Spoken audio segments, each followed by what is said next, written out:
When I caught my wife laughing with her lover about how I'd never find out, I didn't explode. I didn't confront them. Instead, I discovered their plan to steal my pharmacy business and flee the country with millions. They thought I was just a predictable, boring husband, but they had no idea what I was capable of. Now they're about to learn why you should never underestimate a man with nothing left to lose. My name is Devin Reed. I'm 42 years old, and I own a small chain of pharmacies across Lancaster County. Built them from scratch after working the counter for a decade at one of those soulless corporate chains. I've spent my life helping people navigate the maze of prescriptions and insurance claims, explaining side effects, and sometimes just listening when someone's having a rough day. I've always prided myself on my ability to read people, to know when an elderly customer is confused about their medication or when someone can't afford their prescriptions but is too proud to say it. Funny how that skill abandoned me completely when it came to my own wife. Natalie and I had been married for 11 years. Met when she came into my first pharmacy with a prescription for antibiotics and a nasty case of strep throat. I still remember how she tried to laugh through the pain when I made a terrible joke about her medication.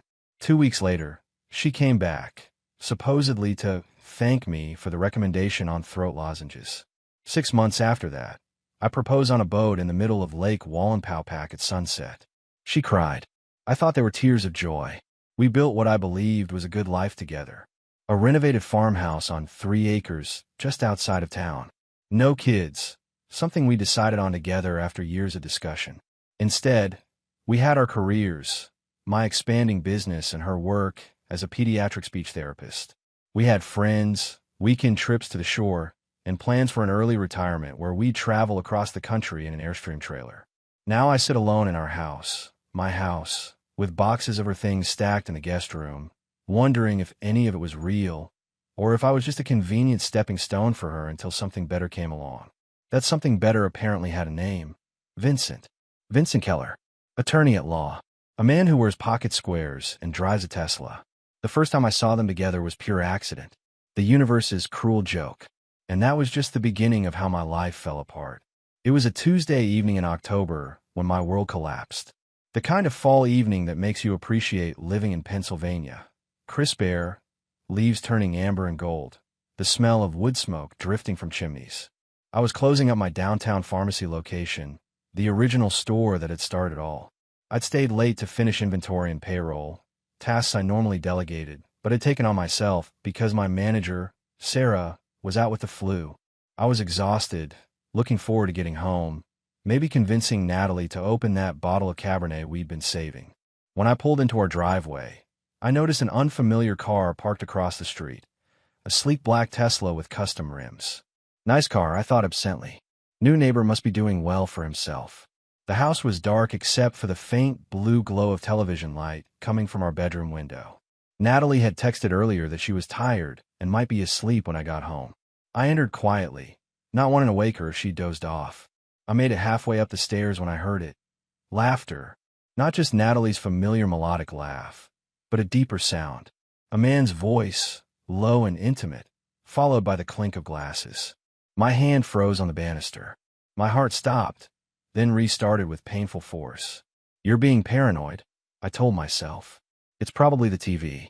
I took another step, and another, moving like a man underwater. The bedroom door was cracked open an inch, golden light spilling into the hallway. He never checks the mileage on my car, Natalie was saying, her voice light with amusement. I could drive to Canada and back, and he'd have no idea. A male chuckle. Good old reliable Devin. Predictable as a pharmacy schedule. That's why I married him, Natalie replied, and I could hear the smile in her voice. Stability. Security. Someone who'd never asked too many questions. The man, Vincent, I would later learn, laughed again. And here I thought it was for his irresistible charm and knowledge of antihistamines. I stood there, blood rushing in my ears, as they continued to mock me, my business, even the reading glasses I'd recently started wearing. Each word sliced deeper than the last. I wanted to burst through the door, to confront them, to demand answers. Instead, I backed away silently, step by step, until I reached the bottom of the stairs. I walked out of my car, got in, and drove. No destination in mind, just away. I ended up at my original pharmacy, sitting in the dark parking lot, staring at the illuminated sign I designed myself years ago. Reed's Family Pharmacy. We care for you. The irony wasn't lost on me. I called my brother Mike, my voice barely holding steady as I told him what happened. He offered his guest room, no questions asked. That's where I spent the night, staring at the ceiling, replaying those cruel laughs and casual dismissals over and over in my head. By morning, I made my decision. I wouldn't confront her. Not yet. First, I needed to know exactly what I was dealing with. How long this had been going on. What she was planning. Because something told me this wasn't just an affair. This was calculated. And I needed to be prepared for whatever came next. For 3 days, I maintained the illusion of normalcy. I returned home the next morning with coffee and bagels, mumbling about an emergency at the pharmacy that had kept me out all night. Natalie accepted the excuse without question, though I noticed her eyes dart to her phone when it buzzed. Just work, she said, too quickly. New patient scheduling. I nodded, playing the role of trusting husband while my insides twisted like I'd swallowed broken glass. When she left for her clinic, I began my investigation. Men in my position often make the mistake of confronting their wives without evidence, driven by emotion rather than strategy. I wasn't going to make that error. I built a business by being methodical, by understanding situations before acting. This would be no different. I started in her home office, a small sunroom overlooking our back garden. Nothing obvious at first. Her desk was organized, containing patient files and speech therapy materials. I checked beneath the desk, behind the books on her shelves, inside the decorative boxes she collected. Then I spotted it, a slight bulge in the lining of her desk drawer. I pulled the drawer out completely, turned it over, and found a cream-colored envelope taped to the bottom. My name was written on the front in Natalie's elegant script. My hands didn't shake as I carefully removed it. This wasn't meant for me to find. Not yet, anyway. This was something she had prepared, but wasn't ready to deliver. Inside was a single sheet of paper, folded precisely. 2 paragraphs that would change everything. Vincent believes we should present the business as undervalued during proceedings. Judge Matthews handles most divorces in the county and tends to favor equal division regardless of contribution. Your name is on all pharmacy properties, which works in our favor as Marshall assets. Start moving money now. The Peterson account should work. We'll claim business downturn if questioned. I read it 3 times, letting each word sink in. This wasn't just an affair. This was calculated financial sabotage. They were planning to use my life's work, the business I'd built from nothing, to fund their new life together. I carefully refolded the letter, returned it exactly as I found it, and replaced the drawer. Then I walked calmly to my car, drove to my bank, and opened the vault where I kept important documents. Inside, I pulled out the business insurance policies, the original loan paperwork from when I'd opened my first pharmacy, and the separate property agreement Natalie had signed before we married, documents I'd almost forgotten existed. Mr. Reed, my banker Frank said, noticing my expression. Everything all right? I managed a smile. Just being thorough, Frank. Sometimes you need to remind yourself what you've built and what you stand to lose. That night, as Natalie slept beside me, I lay awake planning my next moves. I wouldn't react with anger. I wouldn't give them the satisfaction of seeing me broken. Instead, I would be as calculating as they were, as prepared as they never expected me to be. Because while Natalie and Vincent thought they were dealing with predictable Devin, they were about to meet someone else entirely. The man who had fought through economic downturns, corporate competition, and countless obstacles to build something from nothing.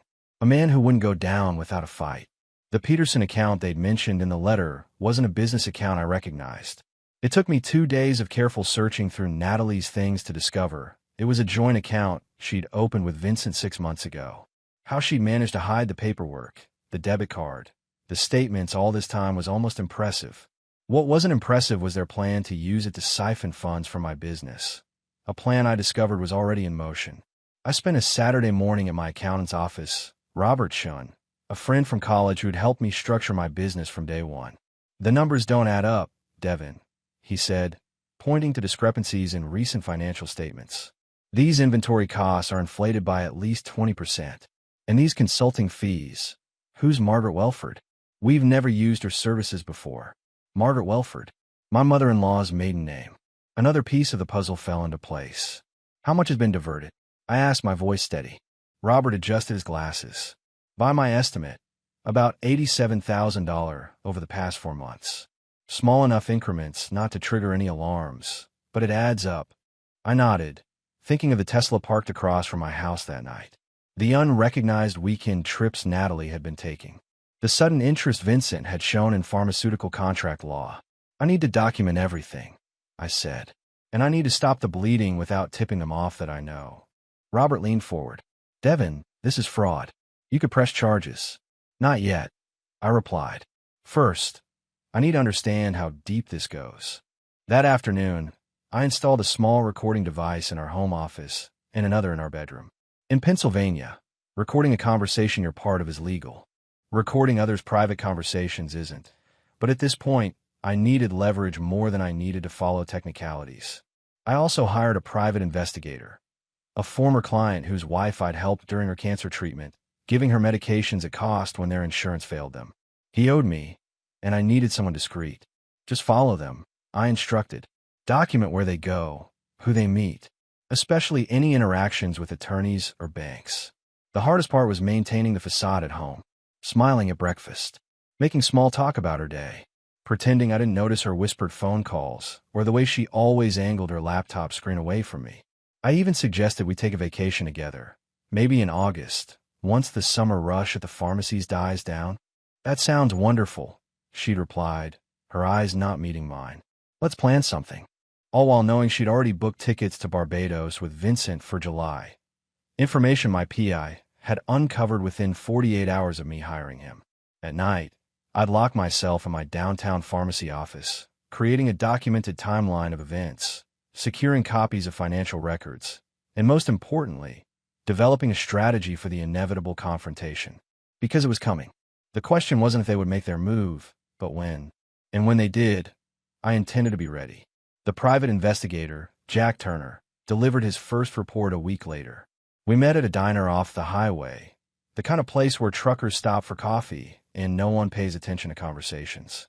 They're meeting 3 times a week, minimum, Jack said, sliding a manila envelope across the booth. Usually at his condo downtown, sometimes at the Lakeside Hotel. But that's not the interesting part.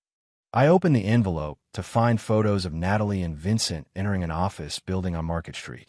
Howard, Brennan, and Associates, Jack explained. Top divorce attorneys in the county. They've had 2 meetings there in the past week.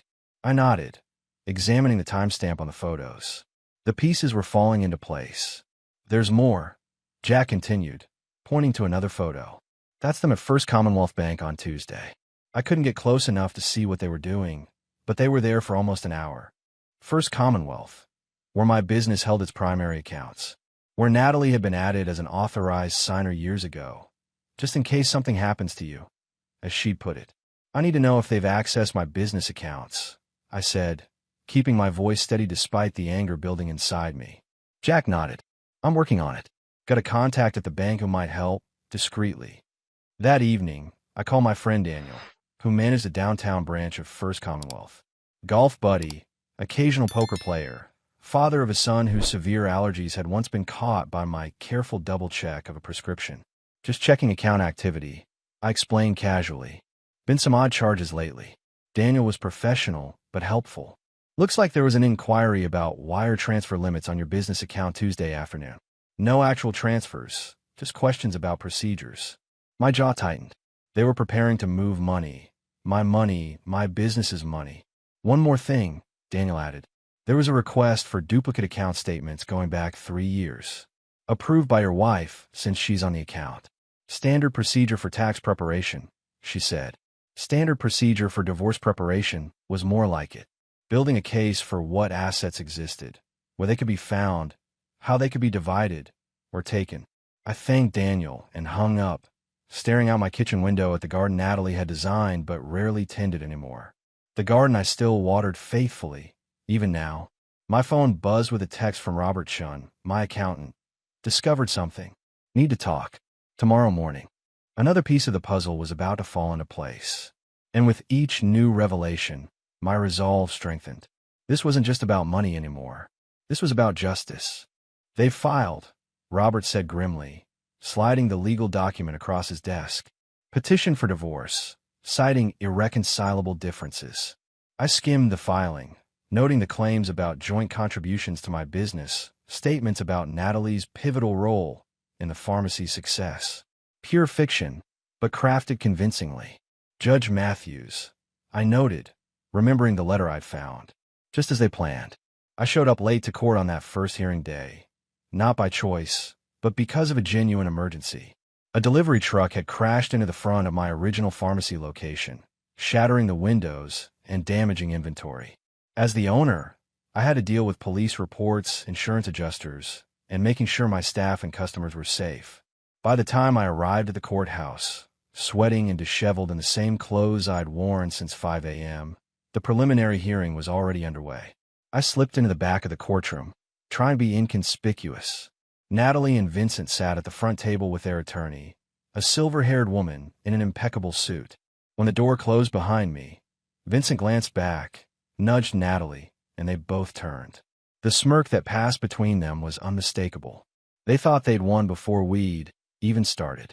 They thought my lateness was a sign of disorganization, of emotional distress. They thought they were facing the predictable, reliable Devin they'd always underestimated. Their lawyer was in mid-sentence. And given Mr. Reed's absence today, we request the court to consider our proposed temporary asset division without further delay. I walked forward, briefcase in hand. I apologize for my tardiness, Your Honor. There was an emergency at one of my pharmacy locations this morning.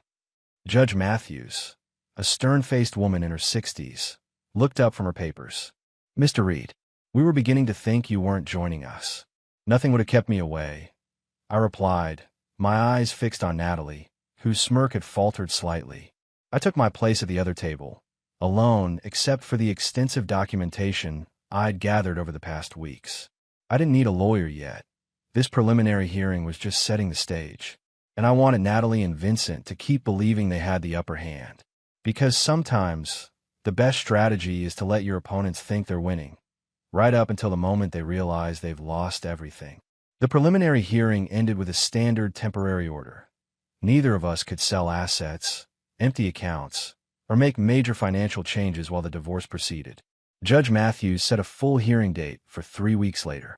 As I gathered my documents, I noticed Vincent whispering to Natalie, his hand possessively on her lower back. Their attorney looked confident, almost smug.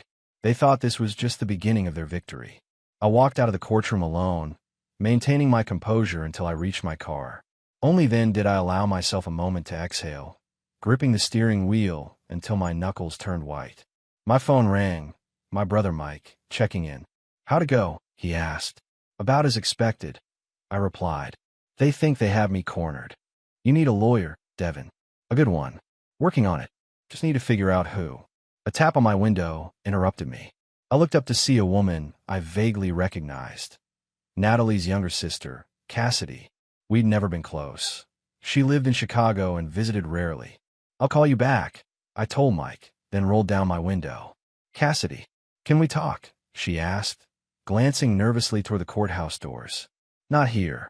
20 minutes later, we sat in a booth at a quiet cafe several blocks away. Cassidy hadn't touched her coffee, instead twisting her napkin into knots. I found something, she finally said, pulling an envelope from her purse. I was staying in your guest room last weekend while Natalie was supposedly at a conference. I remembered. Cassidy had come to interview for a job in Lancaster, and Natalie had insisted she stay with us, even though Natalie herself would be away. I'd thought nothing of it at the time. She wasn't at a conference, was she? I asked quietly. Cassidy shook her head. No, but that's not why I'm here. She slid the envelope across the table. I knocked over a stack of papers in the home office while looking for a phone charger. This fell out. Inside was a draft of a legal letter, typed on Howard, Brennan, and Associates letterhead. It outlined strategy for claiming half my business assets based on extensive contributions and sacrifices Natalie had supposedly made. The last paragraph chilled me. As discussed, we'll file the asset declaration with significant underreporting. Given Mr. Reed's documentation habits, he likely lacks records to dispute our valuation.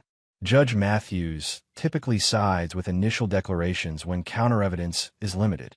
They were planning to lie to the court about the value of my business, to deliberately undervalue it so that Natalie would get more than her fair share. Why are you showing me this? I asked Cassidy. She met my eyes directly. Because what they're doing is wrong. And because Natalie told our parents you'd been financially controlling and emotionally manipulative. I never believed it. It didn't match the man I've known for 11 years. Now I know she was lying to justify what she's doing. For the first time in weeks, I felt a glimmer of hope. I wasn't alone in this fight anymore. Cassidy's revelation changed everything. With proof of their intent to commit fraud, I could approach the divorce differently. I hired Catherine Diaz, a divorce attorney known for handling high-asset pharmacist and physician divorces. This is significant, Catherine said, examining the draft letter Cassidy had provided. It shows intent to defraud the court. But we need more solid financial evidence of what they've already done. I nodded, then pulled out the files I'd been gathering. Documentation from Robert about the diverted funds, bank records showing suspicious transfers, the statement about consulting fees to Margaret Welford, Natalie's mother's maiden name. Catherine's eyebrows rose as she examined page after page of meticulously organized evidence. Most clients come to me emotional, disorganized. You've done half my job already. I've run multiple businesses for 15 years, I replied. Documentation becomes second nature. We spent hours developing our strategy. Rather than revealing all our evidence immediately, we would let Natalie and Vincent proceed with their fraudulent filings. Let them perjure themselves on official court documents. Only then would we present the truth. It's risky, Catherine warned. Judges don't like surprises in their courtroom. Neither do I said grimly. But sometimes they're necessary. That evening, Jack Turner called with new information. They've booked flights, he said without preamble. 2 tickets to Belize, one way, departing 3 days after your next court date. One-way tickets. They weren't planning a vacation. They were planning to leave the country. With my money. There's more, Jack continued. Vincent quit his job yesterday, cleaned out his office after hours, and I followed Natalie to a storage unit this morning. She's been moving items there, small valuables, mostly. Things you might not notice missing right away. The pieces clicked into place. They anticipated a favorable ruling from Judge Matthews, planned to liquidate whatever assets they could immediately after, and then disappear before I could appeal. I need to secure what's left, I told Jack, without raising suspicion. The next morning, I began moving my most critical business documents and irreplaceable items to a safe location. My brother's house in Pittsburgh. Not obviously enough to alert Natalie, just enough to protect what mattered most. I also installed additional security cameras at all my pharmacy locations. If they tried to access anything there, I'd have evidence. The most difficult part was maintaining normalcy at home, sharing meals with a woman who was actively plotting to destroy me, smiling when she asked about my day, pretending I didn't notice when she took a phone call in another room, speaking in hushed tones. Everything okay with the pharmacies? She asked one evening, her voice casual, but her eyes calculating. Just the usual challenges, I replied, matching her tone. Nothing I can't handle. And that was the truth. Because while Natalie and Vincent thought they were dealing with predictable, trusting Devin Reed, they were actually facing a man who'd learned to anticipate problems before they became crises, a skill that had made my business successful, and would now save it from their schemes. The courtroom was quieter than I expected on the day that would determine my future. Natalie sat confidently at the plaintiff's table, Vincent beside her, both dressed impeccably. Their attorney arranged documents with practiced precision, occasionally leaning over to whisper something that made them smile. I sat alone at the defense table until Catherine arrived, carrying a slim briefcase that contained everything we needed. Cassidy slipped into the back row moments before Judge Matthews entered, giving me a slight nod of encouragement. We're prepared for their inflated claims, Catherine had assured me that morning. Let them present their case fully before we respond. Natalie's attorney went first, painting a picture of a wife who had sacrificed her own career advancement to support her husband's business. She presented their fraudulent financial statements, carefully understating the pharmacy's value while overstating Natalie's contributions. Mrs. Reed was instrumental in the growth of Reed's family pharmacy, the attorney claimed. She helped design the customer loyalty program, assisted with staffing decisions, and frequently represented the business at community events. I maintained a neutral expression, even as my blood boiled at these fabrications. Natalie had attended exactly 2 pharmacy events in 11 years, both times leaving early, claiming boredom. Vincent was called as a witness, testifying as Natalie's financial advisor about the supposed value of my business. The technical jargon he used was designed to confuse rather than clarify, exactly as they planned in their strategy. Throughout it all, Judge Matthews watched with an unreadable expression, occasionally making notes. When it was our turn, Catherine stood calmly. Your Honor, before presenting our evidence regarding business valuation, we must address a concerning matter of potential fraud upon this court. Natalie's confident smile faltered as Catherine methodically presented the evidence. The letter Cassidy had discovered, bank records showing diverted funds, the documentation of false consulting fees, and finally, the travel records showing one-way tickets to Belize.